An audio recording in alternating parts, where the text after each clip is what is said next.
तो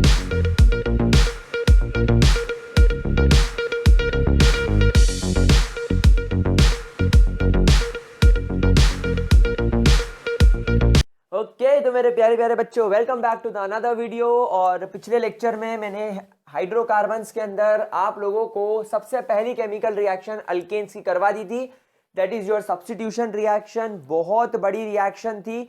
अब हम लोग यहाँ पर अल्केन्स की दूसरी केमिकल रिएक्शन की तरफ चलेंगे एंड दैट इज ऑक्सीडेशन। तो हेडिंग डालो, second chemical reaction is not oxidation, पहले कंबशन पढ़ लेते हैं। कंबशन इजी है, जल्दी हो जाएगी। तो पहले हम लोग स्टार्ट करते हैं पढ़ना कंबशन। कंबशन का आप लोग मतलब जानते ही होंगे, burning in presence of oxygen. What do you mean by combustion? Combustion is nothing but burning in presence of oxygen. Oxygen की प्रेजेंस में किसी चीज का बर्न हो जाना इज कॉल्ड एज कंबशन। तो यहां पर आप एक काम करो, पहले एक जनरल फॉर्मूला नोट कर लो। देखो, CN H2N+2 is a general formula of alkane. मेरे लाडलो, मेरे बच्चों, मेरे गुलगुलो, ये तुम्हारे अल्केन का जनरल फॉर्मूला है। जब आप इसको ऑक्सीजन के साथ में ट्रीट करोगे तो यहां पर आपको ऑक्सीजन कैसा चाहिए? 3N 4 तिया 12 पंडित जी को मारा बाय 2। इतने मोल्स आपको ऑक्सीजन के चाहिए रहेंगे, इतने मोल आपको ऑक्सीजन के चाहिए रहेंगे ताकि आप लोगों को n मोल्स ऑफ CO2 मिल जाए। आपको n मोल्स ऑफ CO2 मिल जाए और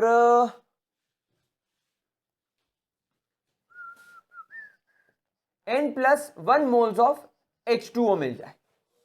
ये आप लोगों का कंबशन का जनरल इक्वेशन है। अब हम एक काम करते हैं, इस इक्वेशन में एक एक वैल्यू रख के इसको चेक कर लेते हैं, ठीक है? देखिए, तो जब आप यहां पर n की वैल्यू 1 रखोगे तो ये बन जाएगा methane.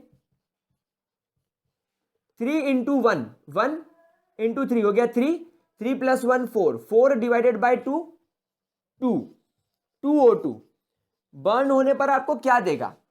1 mole of carbon dioxide and 1 + 1, क्योंकि n की वैल्यू आप 1 ले रहे हो तो 1 + 1 हो गया 2, तो 2 मोल्स ऑफ H2O। क्या आपकी रिएक्शन बिल्कुल सेटिस्फाइड है? आप एक बार क्रॉस चेक कर लो। 4 हाइड्रोजन, 4 हाइड्रोजन, वेरी गुड। 2 और 2 ऑक्सीजन, 2 + 2 4, 4 ऑक्सीजन, वेरी गुड। एक कार्बन, वेरी गुड। चलो n की वैल्यू 4 रख के देख लेते हैं। अच्छा, एक बात मैं आपको बता दूं, अगर आप इसका डेल्टा H यहां पर लिखोगे तो इट इज -870, मतलब 890 भी कई जगह पर लिखा रहता है। आप अप्रोक्सीमेटली इसको -890 किलो जूल्स पर मोल ले लो। एग्जैक्ट वैल्यू याद करने की इसकी कभी जरूरत नहीं होती, लेकिन पता होना चाहिए।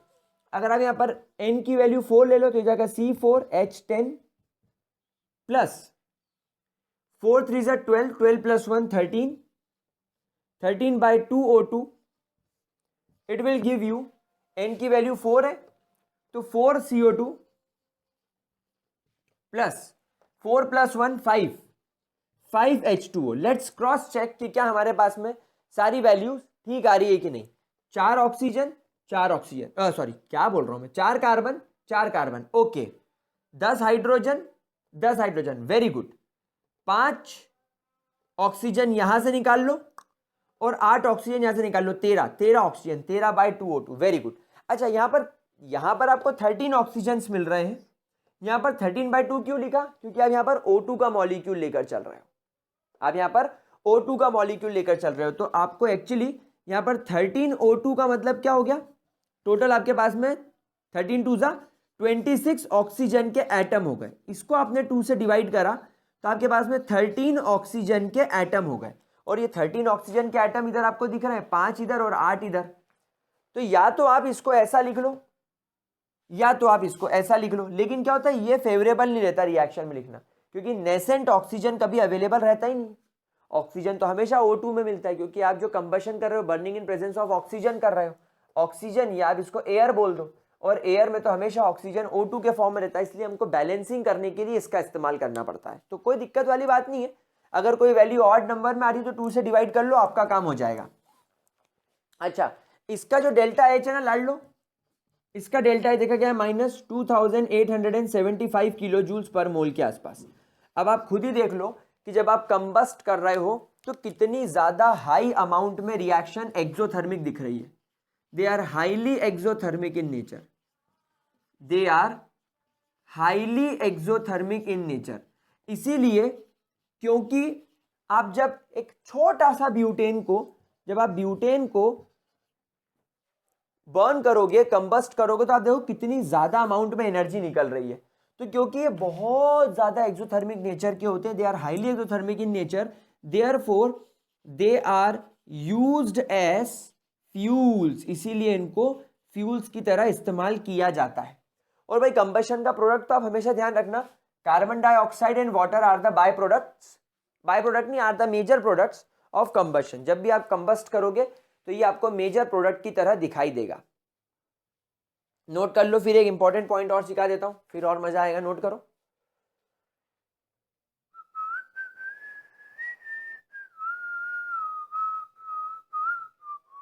ठीक है, ग्रेट। अब अगर मान लो आपने यहां पर भरपूर ऑक्सीजन दिया था, यानी जितनी जरूरत थी उतना आपने ऑक्सीजन दिया, इनफैक्ट एयर में हीट कर रहे हो तो भैया एयर में तो ऑक्सीजन की बहुत सप्लाई है। लेकिन अगर आप आपके अल्केन को कंबस्ट करते हो, if combustion is observed in limited supply, in limited supply of oxygen, तो क्या होगा? अगर आप कंबशन करो काय में, लिमिटेड सप्लाई ऑफ ऑक्सीजन में, तो क्या होगा? देखो, तो मान लो आपके पास में मीथेन है और आपने इसको लिमिटेड सप्लाई दे दी, लिमिटेड सप्लाई यानी अबंडेंस में नहीं है, लिमिटेड अमाउंट में आपने सप्लाई दे दी, तो क्या होगा? तो ये 4 हाइड्रोजन 2 ऑक्सीजन के साथ मिलकर वाटर बन के बाहर हो जाएगा और आपको यहां पर मिल जाएगा carbon. Now this carbon can be used, this carbon can be used as an ink. ये जिस इंक से मैं लिख रहा हूं ये कार्बन से बनी हुई है, इस तरीके से ऑब्टेन्ड। और प्रिंटर की जो इंक होती है, प्रिंटर इंक्स, ये उसके लिए इस्तेमाल किया जा सकता है ना। फिर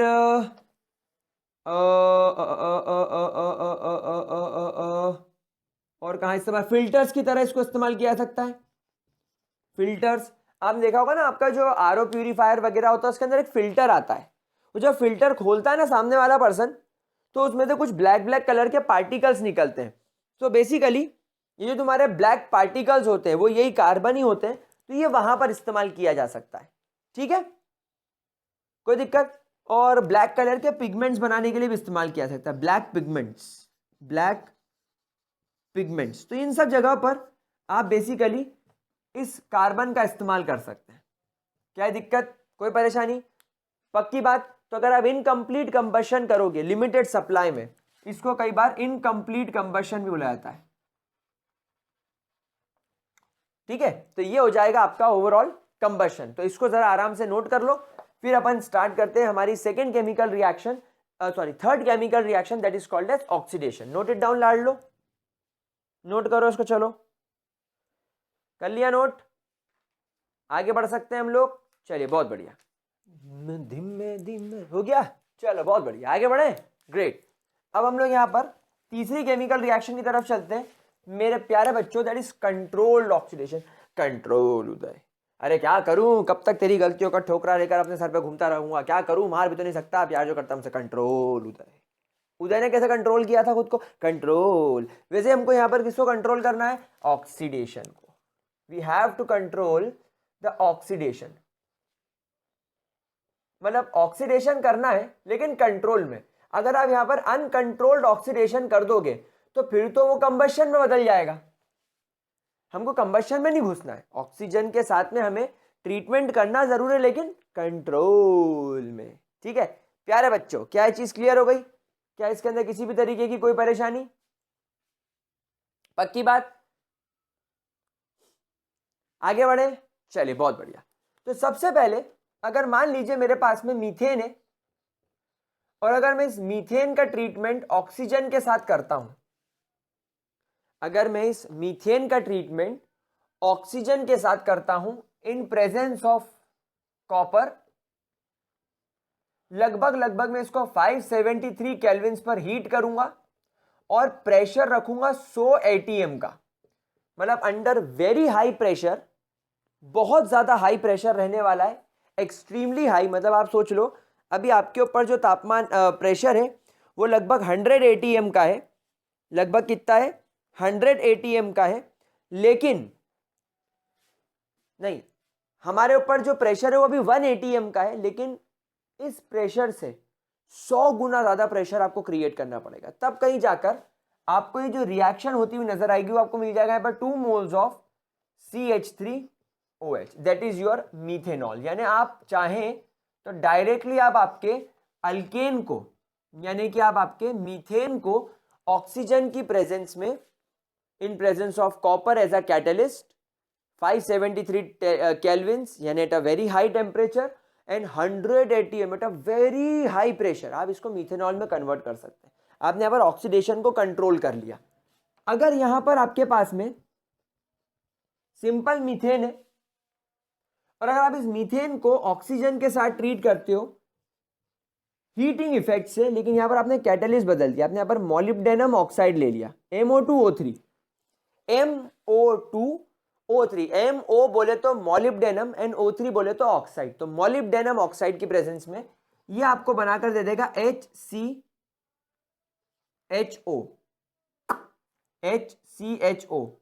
तो यहां पर HCHO कैसे बनेगा, और आपको यहां से हाइड्रोजन गैस जो है, नहीं, आपको साथ में यहां से वाटर निकलता हुआ दिखाई देगा। ये रिएक्शन कुछ इस प्रकार बैलेंस होगी। मतलब यहां पर क्या हुआ, आपको क्या मिल गया, आपका मीथेनल यानी अल्डिहाइड। मीथेनल का कॉमन नेम क्या है, फॉर्मलडिहाइड। देखो रिएक्शन मैंने भी कोई याद थोड़ी करी है, मैं भी तो बना ही रहा हूं तुम्हारे सामने, बस मुझे ये कॉन्सेप्ट पता है तो मैंने उसको बना लिया। मुझे पता है कि जब मैं मीथेन को ऑक्सीजन के साथ ट्रीट करूंगा प्रेजेंस ऑफ मॉलिब्डेनम ऑक्साइड, मुझे अल्डिहाइड मिलेगा, मैंने अल्डिहाइड बना लिया। फॉर्मलडिहाइड और पानी को मैंने बाहर कर दिया, कैसे, एक ऑक्सीजन ये रहा, एक ऑक्सीजन ये रहा, 2 ऑक्सीजन हो गए, 2 हाइड्रोजन ये रहे, 2 हाइड्रोजन ये रहे, 4 हाइड्रोजन हो गए, 1 कार्बन यहाँ पे आपका लग गया। क्लियर। अच्छा, तीसरी रिएक्शन देखो। अब अगर मान लो आपके पास में इथेन है, इथेन, यू हैव इथेन। जब आप इथेन का ट्रीटमेंट ऑक्सीजन के साथ कर दोगे इन प्रेजेंस ऑफ अ खतरनाक वाला कैटलिस्ट, कौन सा, देखो कैटलिस्ट कैसा दिख रहा है, CH3 C double bond O, ये कनेक्टेड है तुम्हारे मैग्नीज से, O C double bond O CH3, ये तुम्हारा कैटलिस्ट है। इसके प्रेजेंस में जब आप इसे हीट करते हो तो ये आपको बनाकर देगा 2 मोल्स ऑफ CH3COOH, यानी कि यू आर इथेनोइक एसिड। यानी आप चाहें तो डायरेक्टली कार्बोक्सिलिक एसिड में भी चीज को कन्वर्ट कर सकते हैं बिना किसी परेशानी के। तो ये 3 केमिकल रिएक्शन आपको ध्यान रखनी है, ठीक है। ये 3 केमिकल रिएक्शन के अलावा एक चौथी केमिकल रिएक्शन और होती है, वो होती है टर्शरी अल्कोहल की, जैसे टर्शरी अल्केन की। जैसे मान लो तुम्हारे पास में टर्शरी अल्केन है, ये टर्शरी अल्केन हो गया भाई, ये कार्बन, इसके पास में 3 अल्काइल ग्रुप कनेक्टेड है, तो या तो इसको टर्शरी बोल लो या तो इसको नियो बोल लो। अगर आप यहां पर एक लंबी कार्बन की चेन लगा दोगे तो भी नियो ही कहलाएगा, कोई चिंता वाली बात नहीं है। तो जब आप इसका ट्रीटमेंट ऑक्सीजन के साथ करते हो, या इसको यहां पर ऑक्सीजन लगाने की जरूरत नहीं है, आप सीधे यहां पर एक बहुत स्ट्रॉन्ग ऑक्सीडाइजिंग एजेंट डाल दो KMnO4 और हीट कर दो, तो ये क्या करेगा, ये आपको इसका कोरस्पॉन्डिंग अल्कोहल बनाकर दे देगा। यानी जो H है ना, ये H यहां से निकल जाएगा और OH यहां पर लग जाएगा, या मैं कहूं एक ऑक्सीजन लग जाएगा और कुछ नहीं होगा, H और कार्बन के बीच में ऑक्सीजन आ जाएगा, तो ये आ जाएगा आपका टर्शरी अल्कोहल। ये आपको आपका टर्शरी अल्कोहल बनाकर दे देगा। तो इस तरीके से भी रिएक्शन होगी। देखो सिंपल मीथेन को ऑक्सीजन के साथ ट्रीट करा तो आपको क्या मिल गया, आपका मीथेनॉल। अगर आप यहां पर सिंपल इसको ऑक्सीजन के साथ ट्रीट कर रहे हो तो यहां पर लगा दो 2, ये तुम्हारी रिएक्शन फिर भी बैलेंस हो गई, तो ये तुमको अल्कोहल मिल गया। यानी कि अगर आप प्राइमरी अल्केन को ऑक्सीजन के साथ ट्रीट करोगे तो प्राइमरी अल्कोहल मिलेगा, प्राइमरी अल्कोहल मिलेगा। टर्शरी को ट्रीट करोगे तो टर्शरी अल्कोहल मिलेगा, यानी कोरस्पॉन्डिंग अल्कोहल मिलेगा। सेकेंडरी अल्केन लोगे तो सेकेंडरी अल्कोहल मिलेगा। प्राइमरी अल्केन लोगे तो प्राइमरी अल्कोहल मिलेगा, टर्शरी अल्केन लोगे तो टर्शरी अल्कोहल मिलेगा। इसको नोट करो। फिर अगली केमिकल रिएक्शन की तरफ चलते हैं। रिएक्शन विद स्टीम, छोटी रिएक्शन है, जल्दी समझ में आ जाएगी। Reaction with steam, note it down guys, screenshot ले लो। रिएक्शन विद स्टीम, बढ़े आगे, चलिए बहुत बढ़िया। तो फोर्थ केमिकल रिएक्शन की तरफ चलते हैं, that is reaction with steam. Steam के साथ जब आप रिएक्शन करोगे, भाप के साथ, तो क्या होगा? वैसे आप ये रिएक्शन पढ़ के आ चुके हो, हाइड्रोजन नाम के चेंबर में, चेंबर बोल रहा हूं मैं, हाइड्रोजन नाम के चैप्टर में आप ये वाली रिएक्शन पढ़ के आ चुके हो। थोड़ा थोड़ा देखो याद आएगा, कोई दिक्कत नहीं है। जब आप आपके अल्केन को स्टीम के साथ हीट करते हो, यानी वाटर वेपर के साथ जब आप इसको ट्रीट करते हो, तो यहां पर ये ऑक्सीजन इस कार्बन के साथ मिलकर बना लेता है कार्बन मोनोऑक्साइड, और ये हाइड्रोजन कलेक्ट होकर बन जाते हैं 3H2। ये क्या बन गई तुम्हारी? Syn gas. याद करो, ये सिन गैस पढ़ाई थी मैंने। सिन गैस का एक और नाम क्या होता है? Synthetic gas. तो या तो सिन गैस बनेगा या सिंथेटिक गैस बनेगा। Again a very easy, a very Chomu kind of reaction. बहुत इजी रिएक्शन है, बड़े आराम से होने वाली रिएक्शन है। इस रिएक्शन के अंदर तो मेरे ख्याल से कुछ पढ़ना ही नहीं है, आराम से इसको देख लो, मेरे ख्याल से कोई दिक्कत नहीं है। ठीक है, चलिए पांचवी केमिकल रिएक्शन भी बहुत इजी है, बट इसको स्टार बना के लिखेंगे, एरोमेटाइजेशन। एरोमेटाइजेशन स्टार बना के लिख लेना। ये इस रिएक्शन, इस चैप्टर की जान है। मतलब ये तो ठीक है, 12th में भी भयंकर इंपॉर्टेंट है। क्या करना होता है देखो, इसके अंदर आप क्या करो, जैसे मान लो आपके पास में हेक्सेन है। क्या है आपके पास में? Hexane. You have an hexane. तो आपको क्या करना है, इस एन हेक्सेन का ट्रीटमेंट, मैं आपको 3 कैटेलिस्ट के नाम लिखवा देता हूं। एक, या तो आप वेनेडियम पेंटाऑक्साइड ले लो, या तो आप क्रोमियम ऑक्साइड ले लो, या आप मैग्नीज का कोई सा भी ऑक्साइड ले लो। क्या नाम लिए मैंने? Vanadium, chromium and manganese. Manganese के अलावा मैं आपको एक चीज और लिखवा देता हूं, अगर अभी आपको याद हो तो मैंने थोड़ी देर पहले आपको सिखाया था MO2O3, जो अपन ने एल्डिहाइड बनाया था। तो आप यहां पर एक और कैटेलिस्ट का इस्तेमाल कर सकते हो, MO2O3। ये कैटेलिस्ट ले लो, इन चारों में से कोई सा भी एक। लगभग 10 से 20 ATM का प्रेशर रखो और 773 केल्विन जितने हाई टेम्परेचर पर इसको हीट कर दो। तो क्या होगा, ये 6 के 6 कार्बन, ये 6 के 6 कार्बन अपने आप को साइक्लाइजेशन प्रोसेस में ले जाएंगे, साइक्लिक प्रोसेस में ले जाएंगे, गोल गोल गोल गोल घूम जाएंगे। हर कार्बन पर एक हाइड्रोजन लग जाएगा, हटा दो इसको, हर कार्बन पर एक हाइड्रोजन लग जाएगा और हर ऑल्टरनेट पोजीशन में डबल बॉन्ड आ जाएगा, यानी क्या हो जाएगा? बेंजीन बन जाएगा। मतलब सीधा सा गणित क्या है, हेक्सेन उठाओ, इनमें से कोई सा भी एक कैटेलिस्ट डालो, ये प्रेशर रखो, ये ATM रखो, बेंजीन मिल जाएगा। This reaction is called as aromatization. अगर आप यहां पर पेंटेन लोगे तो 5 कार्बन वाली रिंग बनेगी, ब्यूटेन लोगे तो वो बनेगा। तो यूजुअली हम लोग यहाँ पर अल्केन में हेक्सेन का इस्तेमाल करते हैं, क्योंकि हमको फ्रीक्वेंटली जो होता है बेंजीन की जरूरत होती है। समझ में आ रही बात आप लोगों को? कोई दिक्कत, कोई परेशानी? चलिए इसको नोट कर लीजिए जल्दी से, ये रिएक्शन बहुत इंपॉर्टेंट है। मतलब अगर आपको बेंजीन का कोई प्रोडक्ट, जैसे मान लो आपको फिनॉल बनाना हो, बेंजीन के ऊपर OH, तो फिनॉल बनाने से पहले बेंजीन तो बनाना सीखो। तो अल्केन उठाओ, ये करो, तुम्हारा बेंजीन तैयार। अभी अल्काइंस में भी सिखाऊंगा, लेकिन ये लिखो, जरूरी है, इसको स्टार बना के लिखो, इसको अपनी दीवार पर, दिल में, दिमाग में चिपका लो, नोट करो, फिर आगे बढ़ते हैं।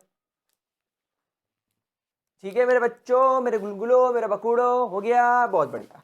तो तुम लोगों को बेंजीन बनाना आ गया। बेंजीन जो कि हमारा एक बहुत इंपॉर्टेंट एरोमेटिक कंपाउंड है, ऑर्गेनिक केमिस्ट्री की आन बान और शान है, तो उसको आपको अगर बनाना आ गया तो बहुत ज्यादा मजा आ गया। चलिए अगली रिएक्शन कौन से नंबर की हो गई यार, ये मैं भूल गया भाई। पहली तुमको पढ़ाई थी सब्स्टिट्यूशन, फिर तुमको पढ़ाई कंबशन, फिर ऑक्सीडेशन, फिर स्टीम और फिर एरोमेटाइजेशन। 5 हो गई थी। अच्छा ठीक है, ये छठी केमिकल रिएक्शन है दैट इज आइसोमेराइजेशन।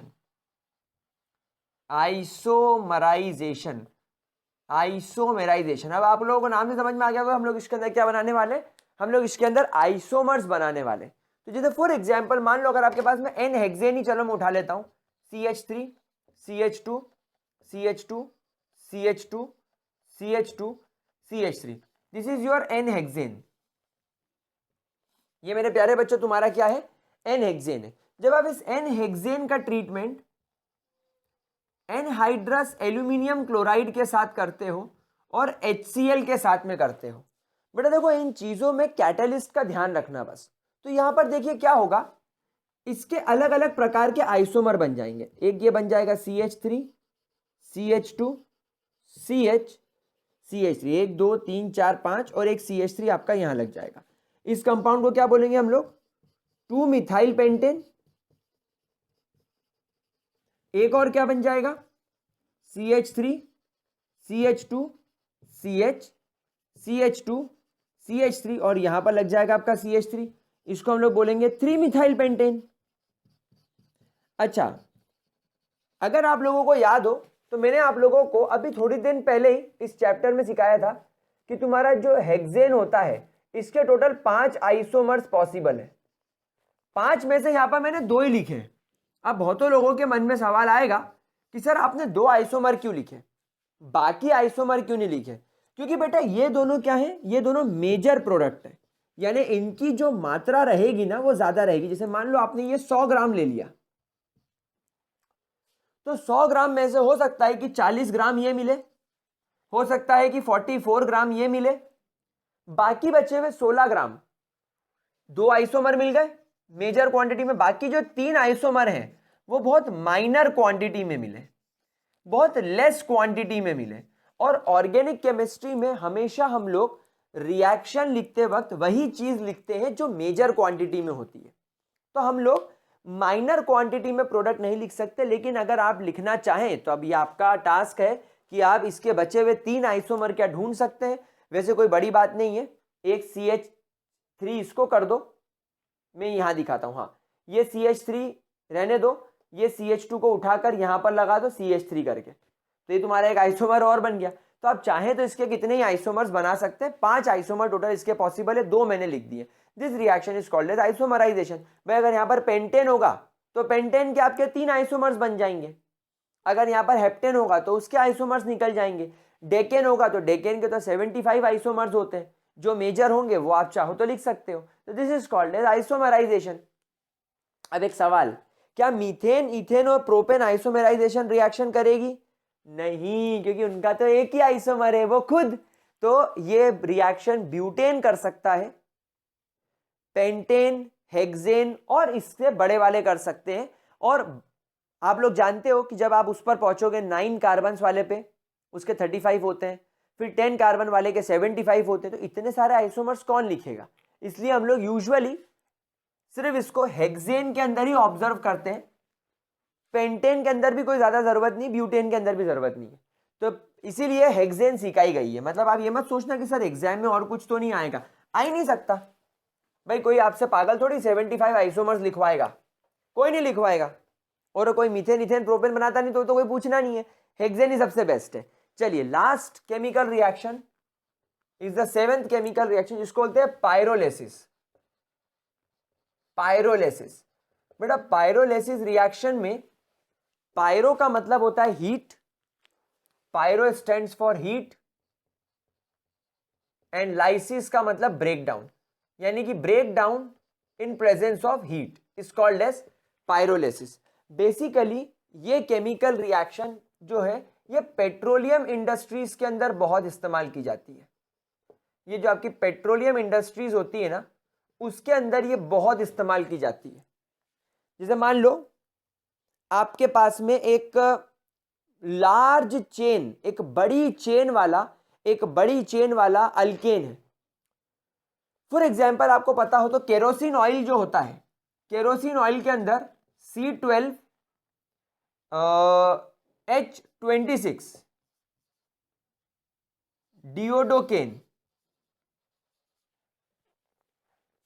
डियोडोकेन नाम का एक अल्केन होता है। ठीक है। तो ये जो डियोडोकेन होता है ये केरोसिन ऑयल के अंदर मिलता है। जब इसका पायरोलिसिस किया जाता है यानी हीटिंग, स्ट्रॉन्ग हीटिंग, जब इसकी जोरदार हीटिंग करी जाती है तो आपको यहाँ पर दो कंपाउंड्स मिलते हैं। एक मिलता है C7H16 यानी कि आपका हेप्टेन, और एक आपको मिलता है C5H10 यानी कि आपका पेंटीन, और कुछ स्मॉल अमाउंट में कुछ अदर प्रोडक्ट्स भी मिलते हैं जो बहुत माइनर क्वांटिटी में होते हैं, जिसको हमारे लिए लिखना जरूरी नहीं होता लेकिन मिलते हैं।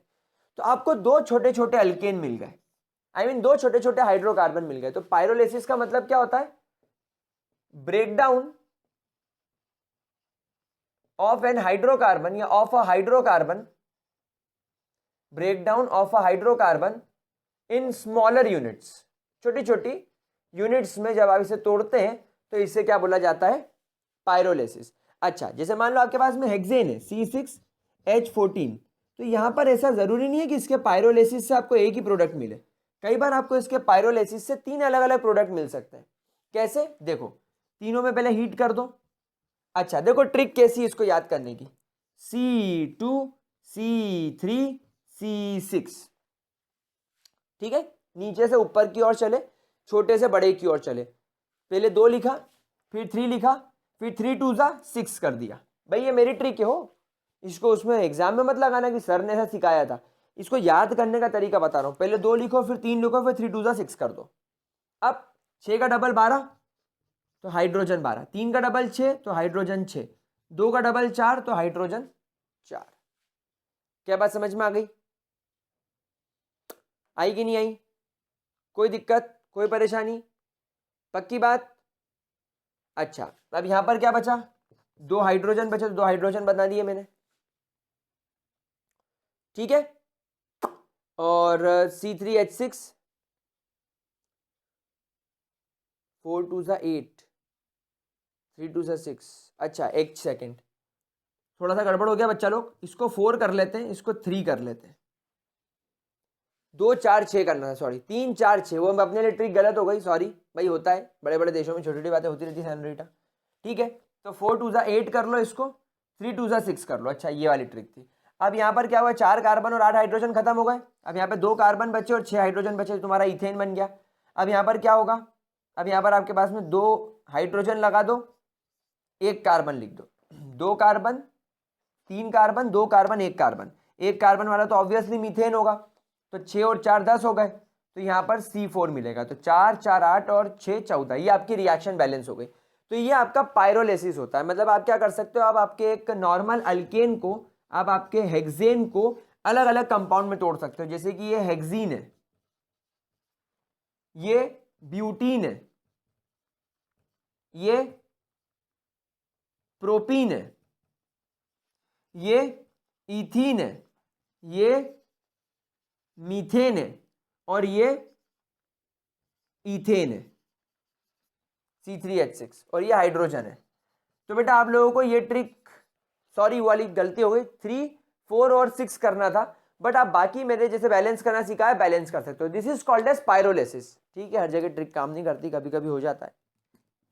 अपन भी कोई भगवान थोड़ी है, अपन कोई नवाजुद्दीन सिद्दीकी के साला अपुनिश भगवान है। चलो, तो ये हो गई आपकी pyrolysis, and with this we have completed all the chemical properties of alkane. अब मेरे प्यारे बच्चों, अगले वीडियो में मैं आपको अल्केन के कन्फॉर्मेशंस पढ़ाऊंगा, C100 प्रोजेक्शन वाला, वो 100 हॉर्स प्रोजेक्शन वाला, सॉरी, ये सब मैं आपको अगले लेक्चर में पढ़ाऊंगा। फिर हम स्टार्ट करेंगे अल्कीन, अल्कीन भी जल्दी खत्म करने की कोशिश करेंगे, फिर अल्काइन और फिर ब्यूटेन, यानी बहुत जल्दी इस चैप्टर को कंप्लीट कर लेंगे।